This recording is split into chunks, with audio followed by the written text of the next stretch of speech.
Hello மக்களே, அமெரிக்காவில் பார்த்திங்கன்னா அரிய வகையாக தென்படக்கூடிய ஒரு ஆந்தை கூட்டம் பார்த்திங்கன்னா ஈஸ்டர்ன் ஸ்ட்ரிச் அப்படின்னு சொல்லுவாங்க. இது வந்துட்டு ஈஸ்டர்ன் அமெரிக்கா, மெக்சிகோவிலேருந்து கனடா வரைக்குமே மட்டுமே இந்த அவுள் வகைகளை பார்க்க முடியும். அதாவது இந்த ஆந்தை வகைகளை பார்க்க முடியும். ஸோ அந்த ஆந்தை வகைகள் பார்த்திங்கன்னா ஒரு 2 ஆந்தைகள் எங்களோட தோட்டத்தில் இருக்குது. ஸோ இதை ஃபோட்டோ எடுத்து பார்த்ததுக்கப்புறமா தான் இது அந்த வகைக்கு சேர்ந்தது. ஒரு அமெரிக்காவில் வாழக்கூடிய இந்த ஆந்தை வகைகள் நமது இந்திய மண்ணில் தென்படுகிறது.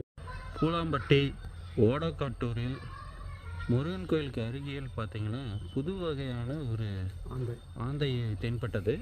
இந்த ஆந்தை பார்த்திங்கன்னா தினமும் இந்த இடத்துல வந்து அமர்றது. இது வந்துட்டு வன விலங்கு இந்த டிபார்ட்மெண்ட்டுக்கு ஷேர் பண்ணணும். ஸோ முடிஞ்சளவுக்கு இதை ஷேர் பண்ணுங்கள். என்ன வகையான ஆந்தைன்னு எங்களுக்கு தெரியல, தெரிஞ்சிச்சுன்னா இதை கண்டுபிடிங்க.